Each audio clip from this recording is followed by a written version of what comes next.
help me welcome Jerome Elam.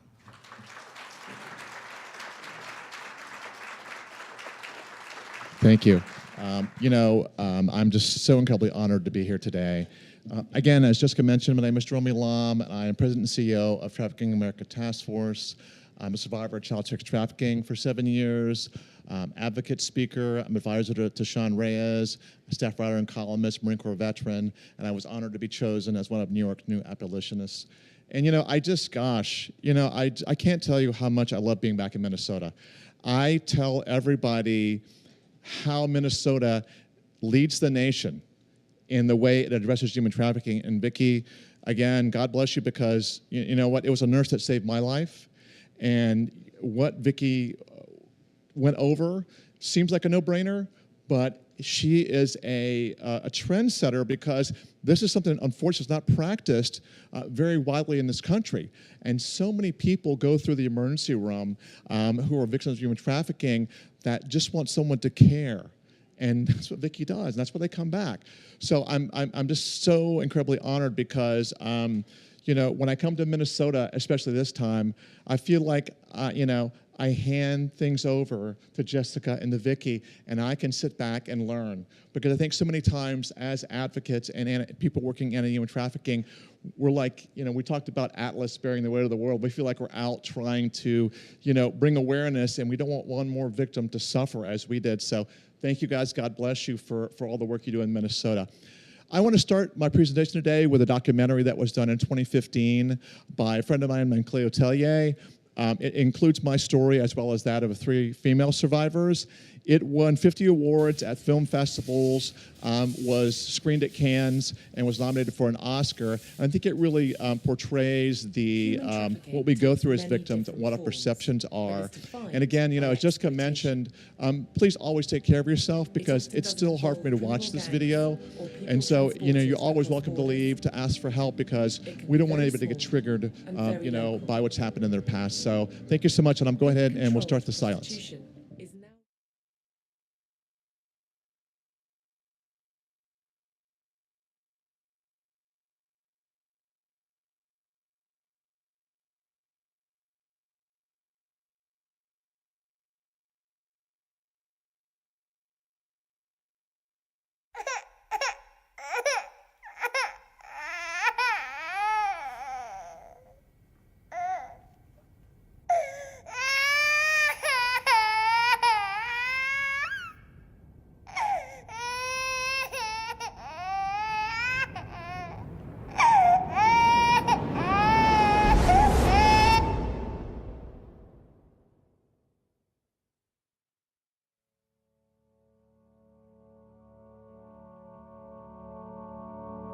My older sister was my father's favorite child.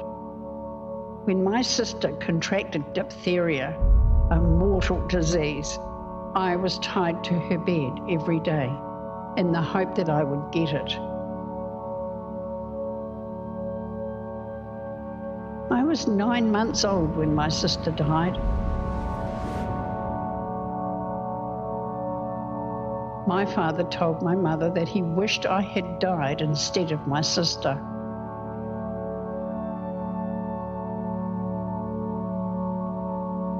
It was from that moment on that I was hit regularly. I lost the will to live in the early years.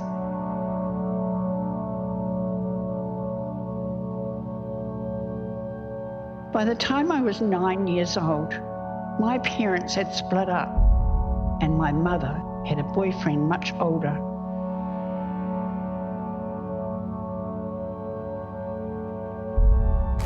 They would have some pretty awful parties. I would be picked up and put onto a table from which I had to sing to those drunks.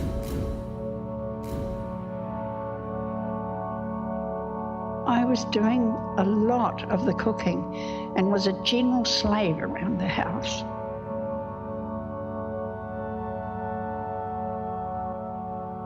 I was fostered out to one family where the husband thought it was sad that I had been raped.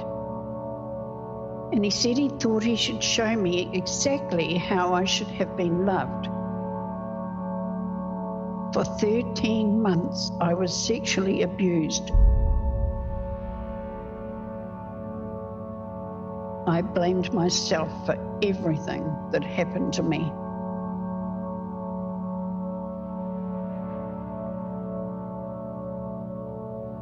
What in hell was there worth living for?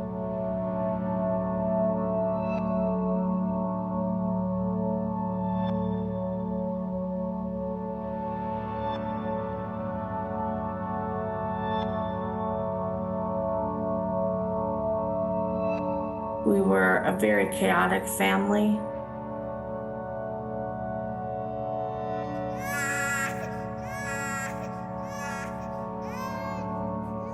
Emotionally, I never felt like I was protected, loved, or valued as a child.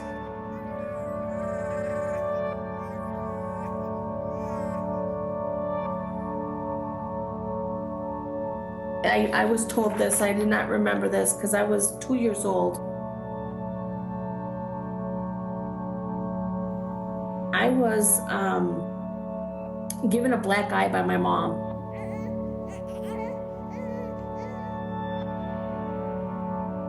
I was a humorous child, you know. I could make anybody laugh, but inside, I was falling apart.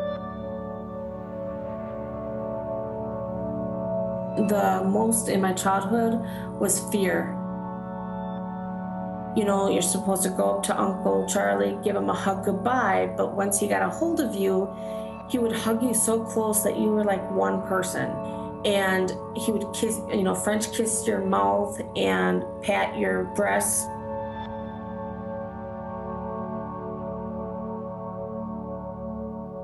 Those long goodbyes were very disturbing because my parents were well aware and was right in the room when it would happen. But to survive, I needed to eat. And to survive, I knew if I went over there participating in what was going to happen to me, they would feed me at the end of the day.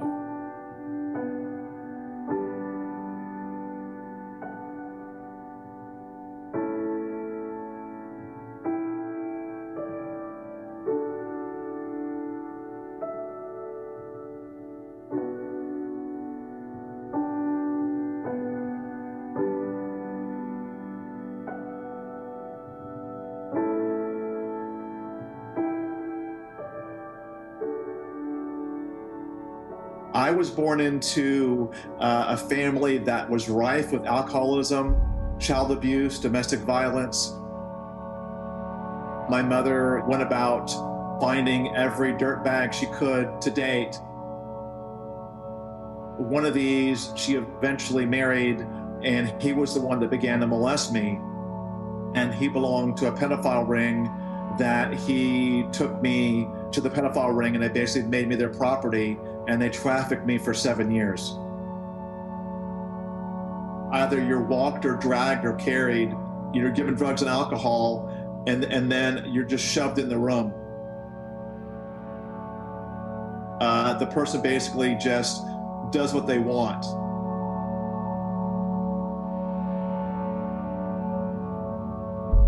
You begin to see your worth as a sex object, and that's how you're defined. You're made to feel you don't matter.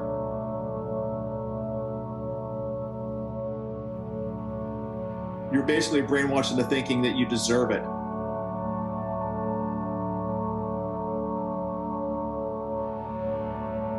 I was told frequently that I was selfish.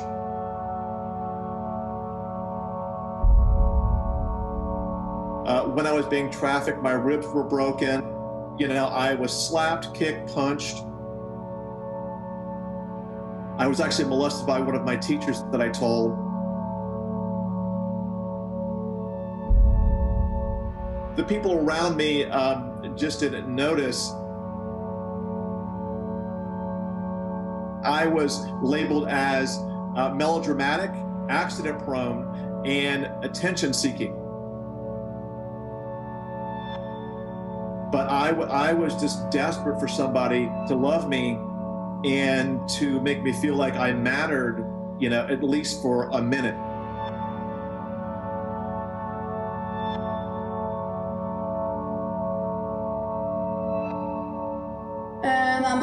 quand j'avais de 6 à 11 ans, ben, si, mettons, elle voulait nous punir, elle pouvait nous tirer par les cheveux pour nous rentrer dans la chambre. Puis si on tombait, elle continuait de nous tirer par les cheveux pour nous amener dans la chambre. Quand, mettons, on avait quelque chose de pas correct, ben, mettons, elle nous tapait, mais c'était pas juste une ou deux tapes ses fesses, c'était vraiment comme... Elle se défoulait jusqu'à temps qu'elle soit épuisée.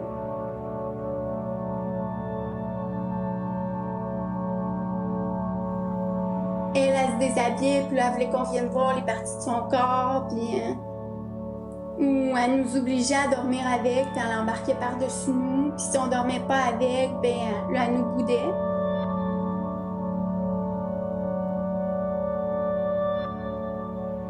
Elle racontait des choses qui n'étaient pas nécessairement vraies.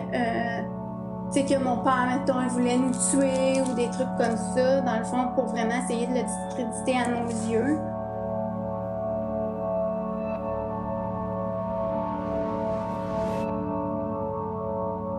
Avec les coups et tout ça, j'ai comme appris des réflexes. J'avais des réflexes de protection.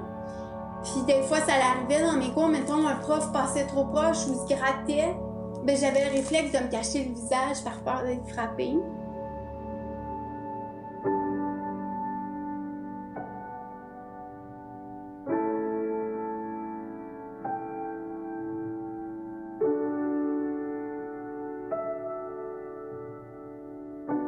Quand j'avais 12-13 ans, on avait une travailleuse sociale qui venait tous les vendredis soirs voir à la maison comment ça se passait, puis elle n'a jamais rien vu. Je me suis refermée, puis je me suis dit que c'était mieux de pas parler que de parler, parce que sinon, mes parents étaient pour avoir des problèmes, puis tout, puis tu sais, t'aimes tellement tes parents, peu importe ce qu'ils font, que tu veux pas qu'il leur arrive quelque chose malgré tout. Je savais juste qu'il y avait une noirceur en dedans de moi, puis que je me sentais juste pas bien. J'avais l'impression de mourir de l'intérieur.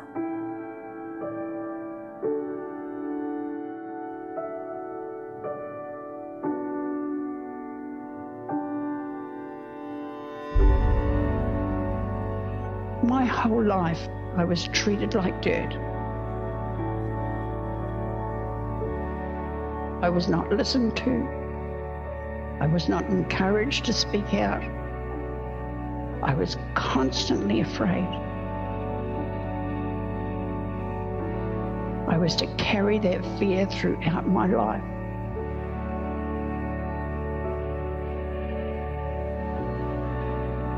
I ran into a brick wall as a child every time I tried to speak out.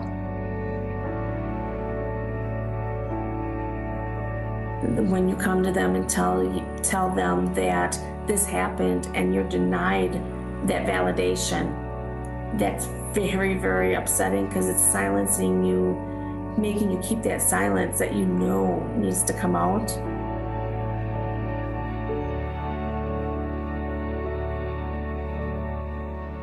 J'avais appris qu'on peut juste compter que sur soi-même pour se survivre. Faut juste pas lâcher.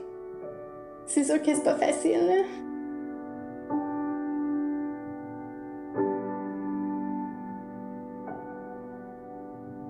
Who was there to help me, to interrupt my life? Who could have seen the pain I was feeling? Would you?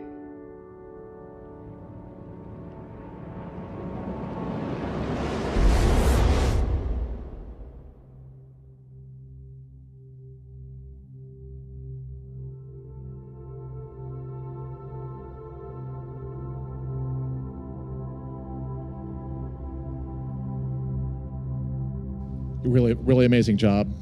Cleo is an amazing person, and I just want to let you know, she was motivated to do this documentary because one of her relatives is a survivor of child abuse by one of her other relatives, and the relative that was abused refuses to talk about it with anybody else. And so Cleo in her anger, decided to be an advocate and make this documentary, and I'm so incredibly blessed to be a part of it. And it's actually being used at 45 universities across North America in the schools of social work to teach about child abuse and child sex trafficking, and I'm just so blessed to be able to be a part of that.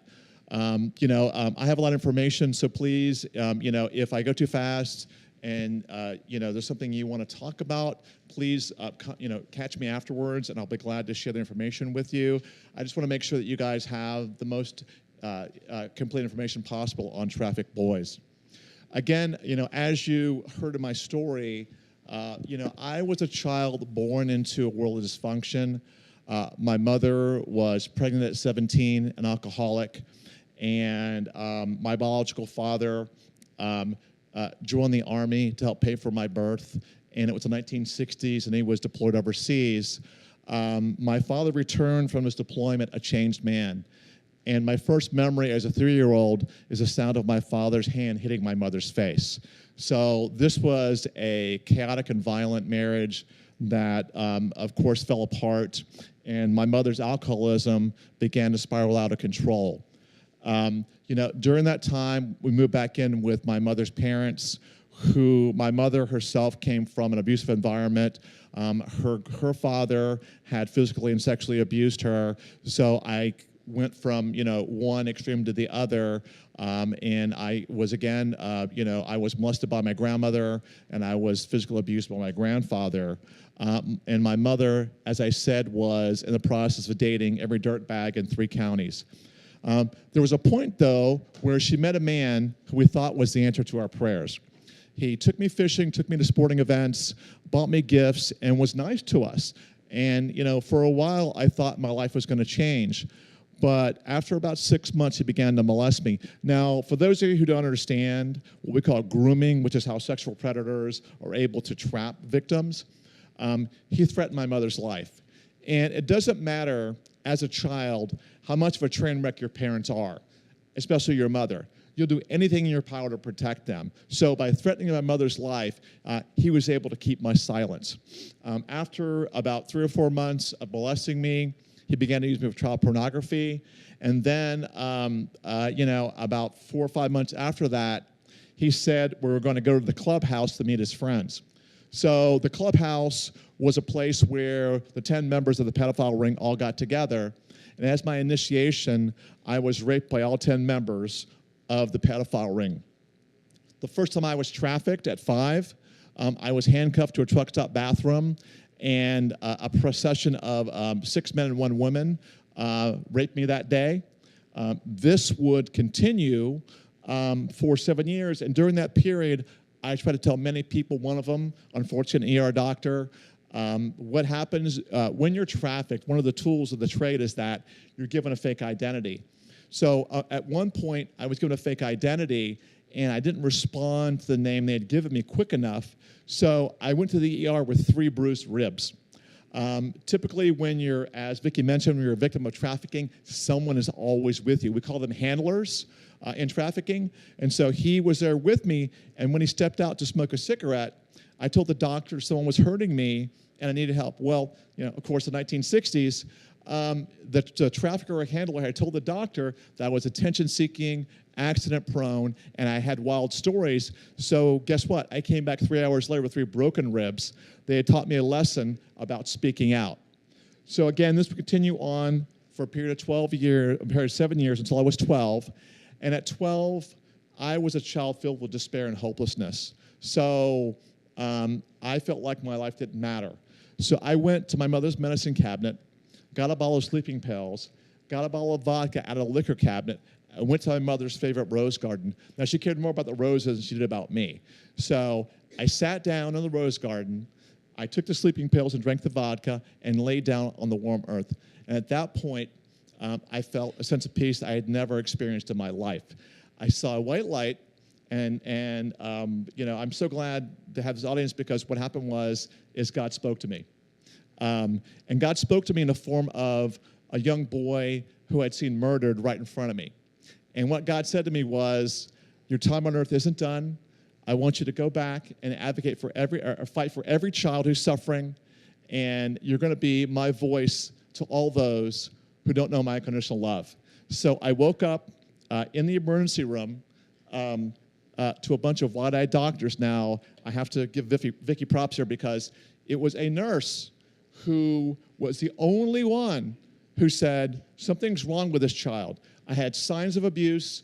You know, there were a lot of things going on. She recognized this and saved my life that day. And that's why I'm so blessed to have, you know, Vicky here because, you know, it's really critical to have someone like that. So I was able to come to the attention of county services at that point and escape the hell I was trapped in. Because once you get on the radar of authorities, they really kind of back off and get a little cautious. So I was able to get out that day, and it saved my life. So again, at the age of, actually the day after I turned 17, I joined the United States Marine Corps and shipped out.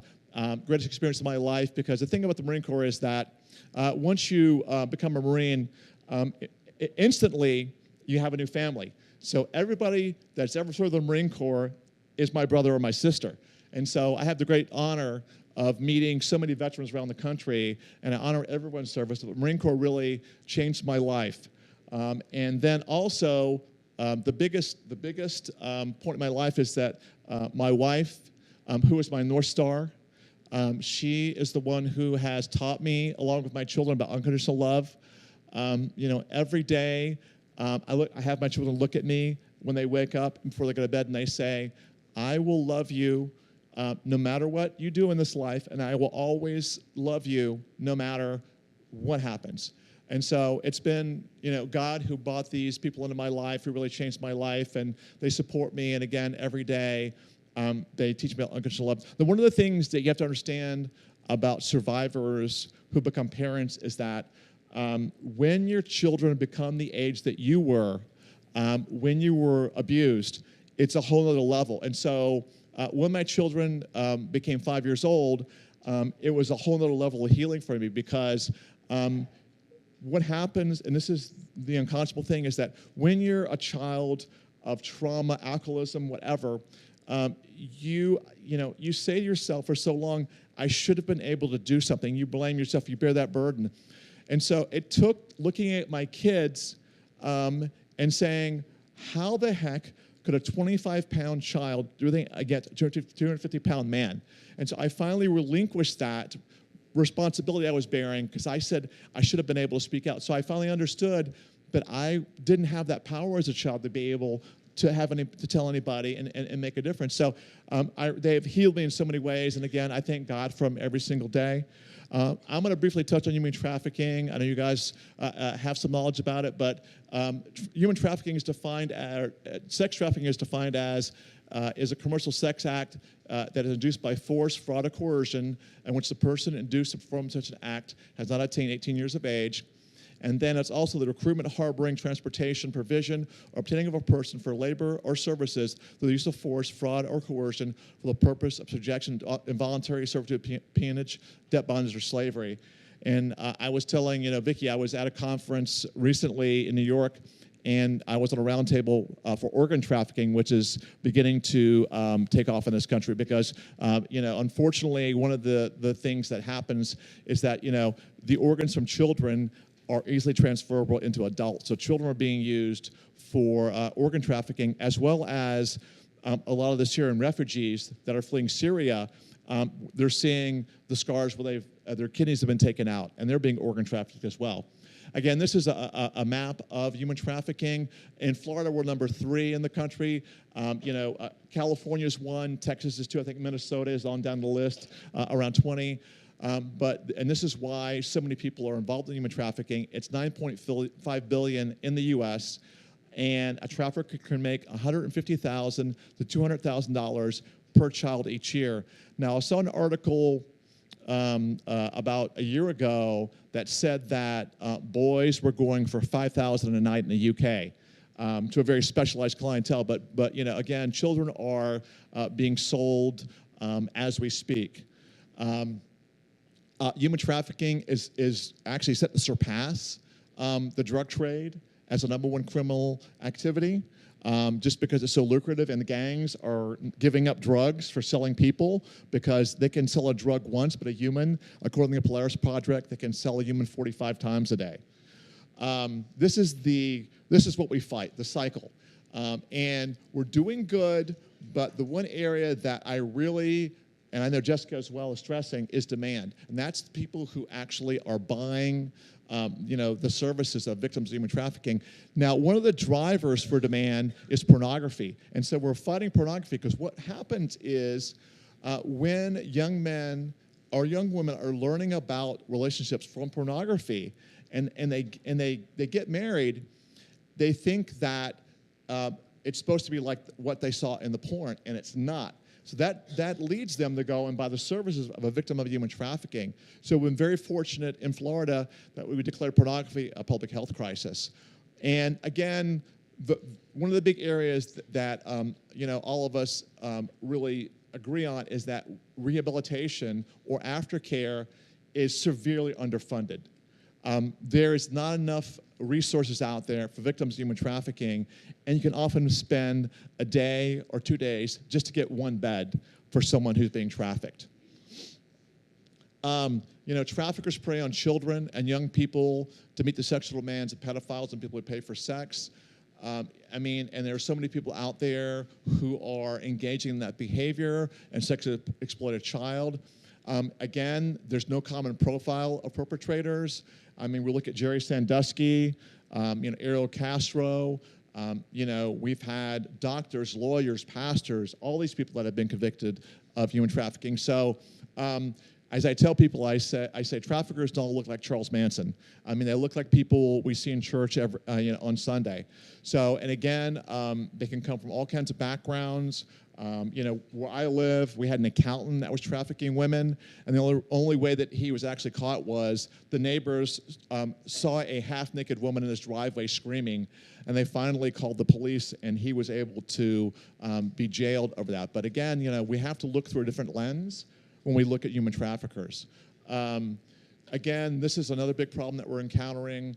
Unaccompanied minors, are a high risk for trafficking, and so that's why we need protocols in place, especially during natural disasters, to help children who get separated from their families to make sure they aren't at risk. And I tell people, I wrote an article about 4 years ago that the Australian authorities caught 22 convicted sex offenders getting on a plane to go to Banda Aceh, Indonesia, after the tsunami to go and grab children up and exploit them. So we have to, put laws in place to prevent this from happening and make sure children are protected after natural disasters. Again, traffickers can be anyone. Again, organized crime is really big on trafficking. It's a big moneymaker for them, and the gangs as well. So, we have to realize that it's just a pervasive crime that we have to support law enforcement and anybody else fighting for victims of human trafficking. This is something I think that shocks people, but this is the truth. 36% are trafficked by their families, and it's pretty common. Also, I want to emphasize that I, as well as many others, were trafficked while we were in school. In after-school holidays, weekends, we looked like a normal, child. But I would go to school, and one of the things that they would do to us was they would choke us unconscious. That was one of their sick fantasies. So I'd go to school with finger marks around my neck, and I would button my collar up so they couldn't see the bruises. So this does happen in school. It does happen with immediate families. Also, one of the things that, I've been so incredibly blessed to work with Congress on several bills, but I have to really emphasize when I'm doing this work is that not every transaction is monetary in human trafficking. You're traded for drugs, for rent. I was traded for car repairs. So we can't just focus on monetary exchange because kids are traded for anything and everything. Again, this is a very not well understood area. Female predators are just beginning to come into strong relief in the world of human trafficking. Unfortunately, in this country, we look at female predators. When you have a 30-year-old woman who is engaging in sex with a 13-year-old, and it's more seen as a rite of passage in this country, and people don't understand that's child abuse. I mean, that can't happen. So we're beginning to understand more about female predators. There's been a number of arrests recently. There was one recently where a woman trafficking another woman. So it does happen. It's just too lucrative, a business for them not to engage in it, and some are just as depraved as the men. Child sex trafficking in America, again, 1.2 million exploited, in the world, and this is from Shared Hope. I love Shared Hope, but the number of children who are at risk of being trafficked in this country could fill 1,300 school buses. I mean, you look at 2.5 million homeless in this country. They're all at risk because traffickers are out looking, bus stations, wherever, ER waiting rooms. They will actually sit outside of prisons and jails, and they'll go and bail a woman out and say, you're going to work this off. So they are anywhere and everywhere looking to get victims. Again, this is something that I think that shocks people, but it's really true. It used to be 15, shifted to 10 to 12, and moving towards 8, and I say now it's moving towards 5. So, the depraved market is just exploding. Again, this is something also that's just unbelievable. Foster care and CPS hemorrhages kids who are trafficked. There is no universal reporting law in the U.S. for kids who go missing from foster care, only in certain states. So kids in foster care who go missing and are being trafficked, no one knows. And I will tell you from my own experience, as a foster, you run away a lot because you don't want to, you're conditioned through what you've experienced that you don't want them to kick you out, so you run away before they do. So again, we've got to do better in terms of helping kids from foster care and CPS not become victims. Again, the role of family, as we discussed, people will sell kids. Either complicitly or unknowingly, because a lot of times, and I was talking, about other countries, people will come and say, we can give your kids an education, give them everything they need, we want to help you. It's a parent's dream, but guess what? They're trafficking the kids. And sex trafficking, again, for kids, the average life of a victim is 7 years. I'm unfortunately one of less than 1% that survive child sex trafficking, which is egregious, but that's the way it happens. I mean, you're exploited for every ounce of your humanity. And so, and again, you're malnourished, you're treated very badly, and they don't care, if you die, because they'll just get another kid and traffic them. So you're disposable. Again, as Vicki touched on, there's not one story for every victim. I mean, I have a friend who, her father was an executive at GM in Detroit. And, she liked a boy in junior high. And the boy one day said, hey, let me give you a ride home. She said, okay. And then he said, I've got to stop by my parents' house. Do you mind? Well, she thought his parents were going to be there. She said, yeah, sure. So when I got to his parents' house, he gave her a soda laced with drugs. And she woke up. And this guy and his buddies had sexually assaulted her and took pictures, and they blackmailed her into being trafficked. Now, the only way she escaped being trafficked was her family moved out of Detroit. So it happens to anybody and everybody. And again, it's all a matter of whether you're impoverished emotionally or financially. And so both of those make you vulnerable to be a victim. Shared Hope, again, this is something that we're working hard to improve, because it's incredibly difficult. Human trafficking cases are incredibly hard to prosecute, and primarily it's because it's hard to get a victim to testify. They're so incredibly scared that that traffickers are going to get out and come after them. So we got to do better, because the majority of trafficking cases are being pled down to something else, and we've got to strengthen the laws so that no trafficker escapes prosecution. Unfortunately, Minnesota is great, but Minneapolis has the distinction of being the home of the former largest child sex trafficking ring in the country. And I use this story because it emphasized the difference one person can make. Now, this was a 3-generation trafficking ring, multi-million dollars, 24 states including Canada. And the reason it was brought down was because one very sharp police officer pulled over 2 young girls in a car. noticed they had fake IDs, and did the right thing.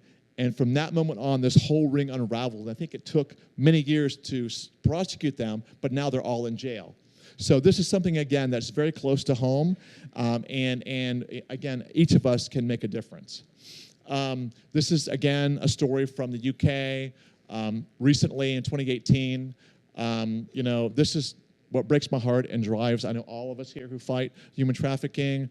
Children are trafficked all around the world, and kids are just suffering in silence. And I just pray that I can be a voice for them and help change the life of everybody who's being victimized. Again, let's get into the main topic here, Trafficked Boys. Now, one of the questions that I know everybody has when you mention Trafficked Boys is, well, why don't we see more men who are being trafficked? Well, the reason is because, unfortunately, in Western society, as a man, you're not allowed to be vulnerable or be a victim. And I would not be here today if it wasn't for a female survivor that took me by the hand and taught me that I could be a man, I could be a victim, I could be powerless, and I could still be a man. And so she really saved my life. So I have about 60 men now in contact with me. And, predominantly what they say to me is, I'll talk to you and nobody else. Because as Vicki mentioned, and this is really true, you are terrified of law enforcement. You are conditioned. They tell you they're going to lock you up. And so you're terrified of law enforcement. So you're pretty much just trapped. And that's why as men, we suffer in silence. And I'm really out to change that with God's help. Again, we look at gender and age distribution among trafficked men. There's a very wide distribution, and many types of individuals are being trafficked. Again, race, ethnicity of those being trafficked. They're also, everybody's at risk for being a victim of trafficking. Again, this is something that's a very critical issue. Homeless youth are particularly at risk of being trafficked because, they get targeted right away. And especially in an area like this, during this time when kids are out on the street and it's so cold, the trafficker will come up and say, hey, let me buy you breakfast. And then, I've got a spare room. And before you know it, they're actually being trafficked on the streets because the traffickers are just very skilled at psychologically manipulating victims. Customers of victims of human trafficking. This is one study. And one of the things that I try and stress to people is that when you're talking about trafficked males, 40% of the clients are female, which I saw that as well when I was trafficked. So it's not all men.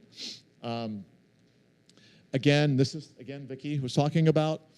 So many kids and so many trafficking victims go through, the ER or other services, but they just don't have the skill and wisdom that Vicki has shared with us to begin to spot individuals who are being trafficked. And I really hope that Vicki at some point is able to work with school nurses and giving them something, because that's a big area where kids are being trafficked. So, when you look at male victims of human trafficking, typically, law enforcement especially doesn't look at them as being a victim. They look at them as shoplifting or other crimes, and they don't look beneath that surface. I mean, they really they book them for shoplifting, let them go, and they don't really look and see, well, are there bruises? They present, with any psychological factors. And so this is something that I've been very lucky to train law enforcement and help them begin to look at victims and how they're trafficked. Again, this is a no-brainer. Anybody who's being trafficked would rather work in a job where they can support themselves than being trafficked. But they get trapped in that lifestyle. It becomes a devil they know, and they can't get out of it. So we have to do better in terms of the aftercare and getting funding for job training for victims of human trafficking so they have an alternative to going back on the street. Again, this is something that is shocking but true. It increased 55% between 2012 and 2014. And I think that's because we've gotten a lot better at recognizing victims of child trafficking, but also it's on the increase because it's so lucrative. And so again, we have to look with better eyes at those around us and figure out who's being trafficked. Again, this is something that all of us reiterate in this work, is that the figures we have are low, extremely low, because there are so many victims who are under strict control and can't speak out. And so when we look at these studies that come out, we take them with a grain of salt. And unfortunately, those of us in this work we get criticized that the numbers we have are inflated, which is absolutely not true. I mean, it's a much more prolific problem in this country. Again, where are boys trafficked? I mean, a track is an area where someone's being sold. We have female tracks and male tracks. And when you talk to people in law enforcement and others and say, well, where did you go looking for victims? Well, guess what? They go to the female tracks. They didn't go to the male track and look for victims. And so there are many areas where males are being trafficked. Unfortunately, the internet is prolific in terms of being a venue where people are trafficked. And I will say that I'm incredibly proud to have been a part of a coalition of survivors, advocates, congressmen and women, and NGOs in helping get Backpage set down. We worked for several years in amending what we call the Communications Decency Act, Section 230, which gave websites immunity from prosecution for third-party content. Now, we found out that Backpage.com was training traffickers how to word their ads so they wouldn't be picked up by law enforcement. And then, just when you think you've seen everything, they began using emojis to sell people. And so they used emojis as a code to sell people. So we've gotten better, and we're going after these websites. Rentboy.com was a website in New York that was taken down by the FBI that was a cover that trafficked young boys. The dark web, invented by DARPA, it was primarily created to help journalists in countries where they're discriminated against have an outlet. Now it's overrun with terrorists, drug dealers, and sexual predators. Businessweek did an article about the dark web. They found a pedophile shopping site on the dark web, and the youngest age requested for girls was 0, and the youngest age requested for boys was 1, because babies are trafficked. And so, again, just an incredible center of depravity. Pedophile parties, which unfortunately we heard about in Hollywood recently. Those happen quite a bit. When I was trafficked before the internet, so there were ads in magazines with code that would tell people where to go. Sporting events, as you know, the Super Bowl is a good cover because a lot of married men who are engaging in, sex with children or trafficked adults will go to a sporting event as a cover to go and engage in this behavior. Conventions, again, on the dark web, there are underground pedophile clubs where people congregate in chat rooms that they actually screen you before you can get into. In other words, they actually question you and ask you questions that will separate you as law enforcement or as a pedophile before they even let you enter that chat room. And they trade kids back and forth in there. Sex tourism, for those of you who are not familiar, it's quite frequent. People will go to Thailand and other places, just have sex with children, and we're doing a good job of cracking down on there. And again, as I mentioned, the pedophile chat rooms. This is the what I call the Bermuda Triangle of Trafficked Boys. Again, the John Jay study and MCAT studies showed that boys, aren't being considered under control of other individuals or organizations. What we see the gangs doing is that we've gotten so good at recognizing female victims that the gangs are beginning to traffic more boys because they don't recognize that they're victims. Pedophile rings traffic large numbers of boys. Again, as I mentioned, reporting kids from foster care, families' involvement in trafficking. Again, and boys are arrested for petty theft rather than trafficking. The male ego, which is much to our detriment, keeping us silent. And this is the other area, which, gosh, I know Vicki and Jessica will just jump on board. We don't have enough services for victims. I mean, there are a small number of programs just starting in this country that train social workers and psychologists in how to work with a victim in trafficking. We don't have specific programs yet, but we're getting there.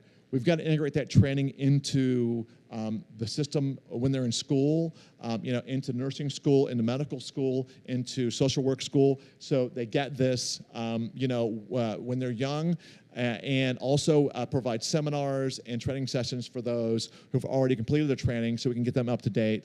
I can't tell you how many therapists I have approach me and say, I've got a victim of human trafficking as a client, where do I send them? I'm like, nowhere. Number one, because as a therapist, winning the trust of a client is half the battle. So we can give you the tools you need to help them navigate these waters. Myself, incredibly blessed because I spent 25 years in talk therapy with a trauma therapist trained by Masters and Johnson. She saved my life. One of the things that I tell people, and this is something for those of us who've had therapy understand, is that many, many times I would look at her and say, can't you just give me a pill or something and get this over with? Because, week after week, but again, it's a hard work, and it's bringing God into your life to help heal you. But I sit there and did the work, and 25 years to begin to heal from this. And one of the things that she said to me, which my wife always laughed, she said that when you first came into my office, I couldn't even get you to say 2 words. Now I can get you to shut up. And so, God really came into my life and healed me along with my therapist and really just, gave me a life I never thought I could have. Again, males are misperceived in this in Western society. Boys are trafficked. Again, one of the things Vicki alluded to is that we actually see multiple levels of exploitation. We see victims who are labor, sex, and organ trafficked because they will use you for every dollar you're worth and exploit you. So we've got to look beneath the surface when we're looking at victims of those 3 separate forms of trafficking. Again, this is a study done recently when they're looking at males who are used for online, and males tend to be used for more severe forms of pornography. Again, this is just reiterating that our numbers are really low, that there are indeed more victims out there that we're not able to get access to because they're being controlled. Again, this is, like I said, we're looking at women now. Child marriage or forced marriage, I want to mention real quickly because it's a rampant problem in the world. But one of my friends who I met when I was in France was trafficked at 13 to Yemen by her father. Was sold into child marriage at 13 by her father. It took her 20 years to get back to the UK. And guess what? The British government made her pay for her rescue. They gave her a bill when she got back now due to us talking about this. An article came out 6 months ago in The Guardian and exposed the British government for doing this, and now they stopped that practice. But just these unconscionable things, like there was a hospital a couple of years ago that was making women pay for rape kits. And so it's just incredible things that we can't believe people are doing and not helping victims. Again, females can be traffickers. We've seen that happen in many cases. Again, looking at girls, as being trafficking victims and not males. When it's, again, like I say, this isn't, it's not a gender, ethnic, religious or another problem. It's a human problem that we all need to work together and bringing an end to. Again, boys are not looked at as victims, looked at as perpetrators, and it's about us as men reframing masculinity, redefining it in the society. And one of the things that we always talk about at these conferences is that, I'm incredibly happy to see men at this conference because the one complaint I think that we have about human trafficking and raising awareness is that not enough men are involved. And so men need to get involved in this movement because they can really make a difference in ending this problem. Again, the criminal underground who are trafficking individuals, people just disappear. I have many mothers on Facebook that I talk to that their kids have disappeared into human trafficking. And I always tell parents, I said, if you can find your child, call yourself lucky. Because once they fall into the hands of a trafficker, they can disappear, and never be heard from again. The networks that, that actually will grab up children who are being illegally brought into the country and traffic them because they have no place to go. Again, multiple levels of exploitation, labor, sex, and organ. So we have to look below the surface on that. Again, this is the barrier to disclosure for young men. Men feel like, if they disclose they've been a victim of abuse or trafficking, that they're less than men, which is not true.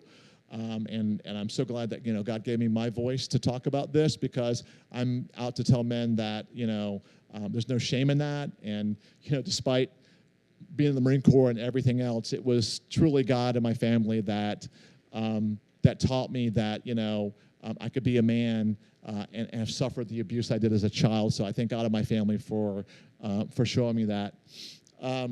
Again, this is something that's critical.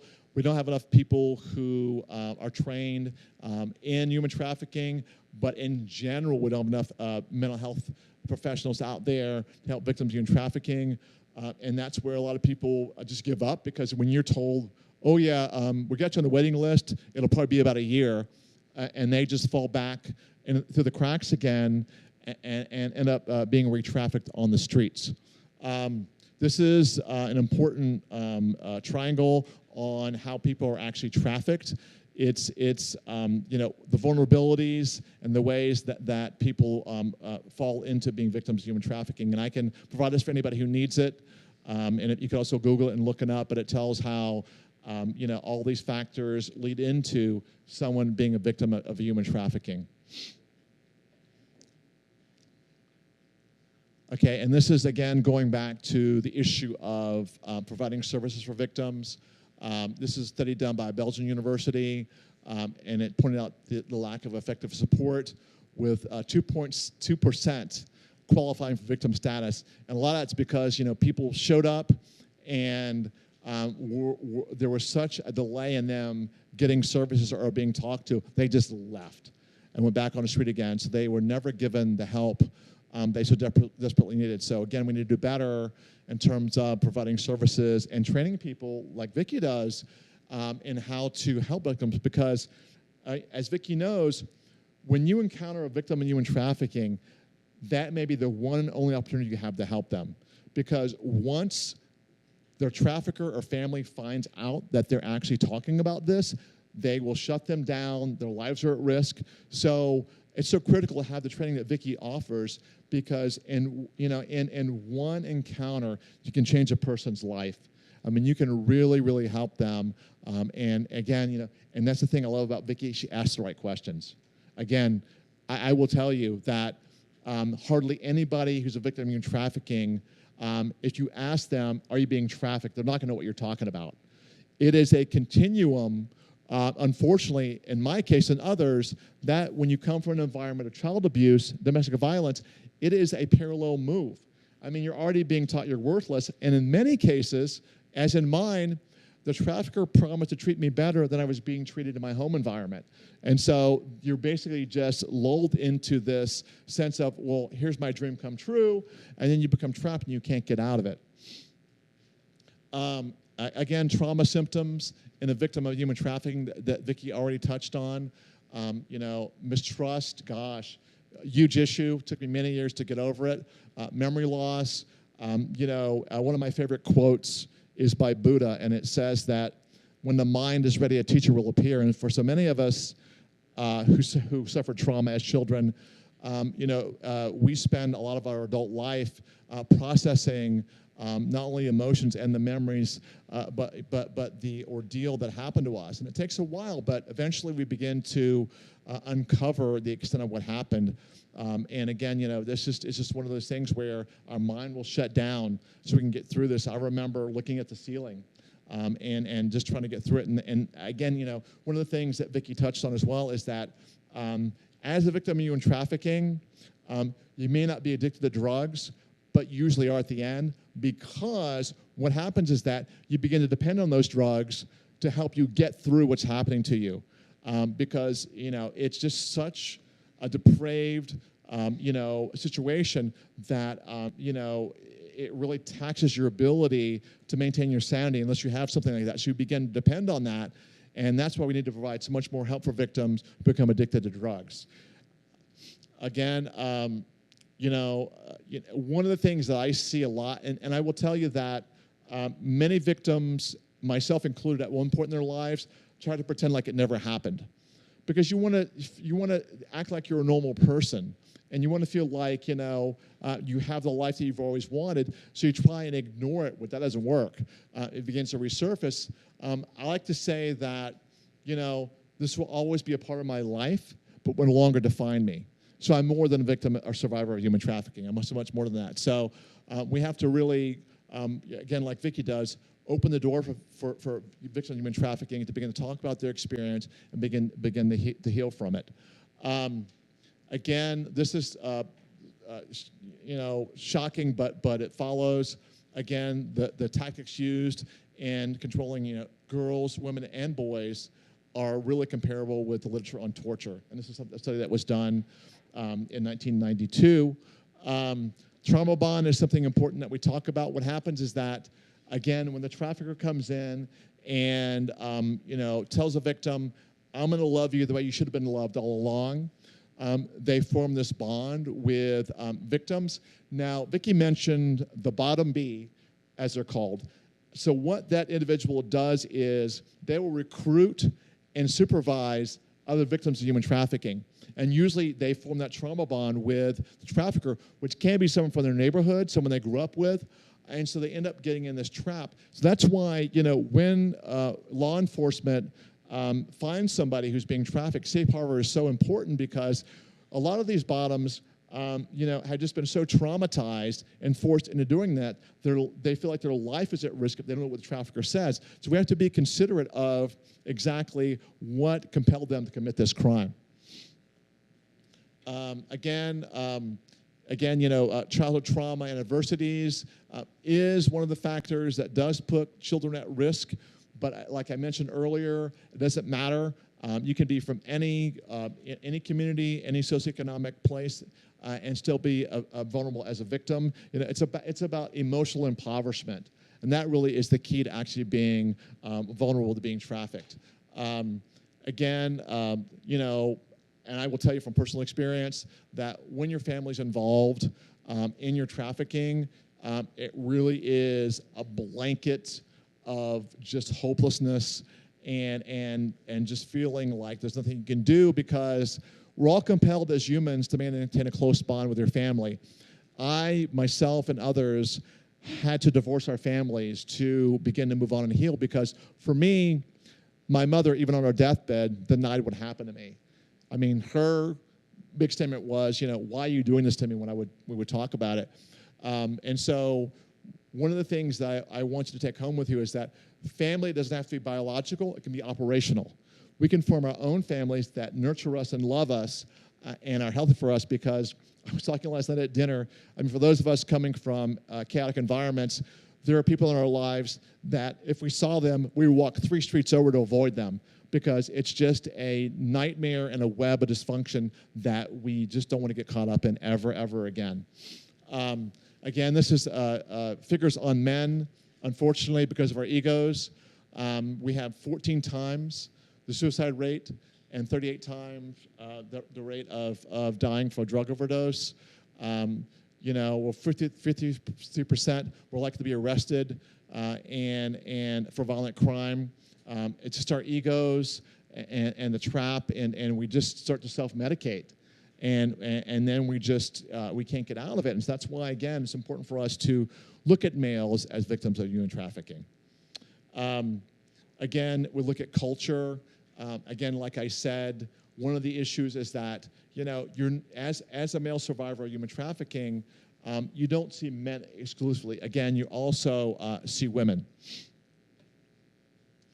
Again, I want to go over, in general, what to look for in a victim of human trafficking. And these are the signs that each and every one of us can learn and begin to recognize when we look around us. If someone is fearful or paranoid, that's a pretty common trait of a victim of human trafficking. Tearfulness is signs of depression, unexplained bruises or cuts. Someone who's controlling in a relationship. Again, traffickers will never let you be alone, period. They're translating, like Vicki said, it's so key that she learned that lesson. As a victim in trafficking, you never have any money. They're always in control of your finances, are very secretive. And again, that's why the clinical setting is so important, because it may be the only time that you can separate them from their trafficker and get them to disclose. Inconsistency, which is common just because of the trauma that you've actually gone through. And again, like Vicky does, if you get someone alone, you can ask them, can you leave? Because a lot of times your doors are padlocked and you can't get out. So these are just important signs to kind of look for when you're a victim of human trafficking. And again, like Vicky said, call the National Human Trafficking Hotline if you suspect anybody's a victim of human trafficking. And then just real quickly, what to look for in schools, and I can get this to you if you need it. Bruises, scars, self-esteem, gaps in memory. Just things to look for. Physical signs of someone who's being abused or trafficked. They hurt you where you can't see it in public. So a lot of times the bruises are covered. So you've really got to look beneath the surface to really look at someone who's potentially a victim of human trafficking. Again, Trafficked Boys, the warning sign, dysfunctional families, anger, anxiety around older males because men are the ones traffic you, withdrawn, manipulative, picked up by different people in the UK, a pedophile ring, kids were being picked up 11 years old by Rolls Royces at their school. Recommendations, create programs to highlight boys, training for healthcare professionals, which Vicky is doing, on boys, tear down stereotypes, curriculum, collaboration, and I really feel like law enforcement should spend a week with Jessica's organization to really get acclimated to what victims look like. For male victims, it's important because they found through studies that women are the best point of first contact because male victims are afraid of other males who are the ones who have been trafficking for them. Get specific programs for counseling for male victims. School-based programs, foster parents, so kids won't disappear into human trafficking, get programs to help education, technical training, rent voucher for single parents, and again, open up access to mental health counseling.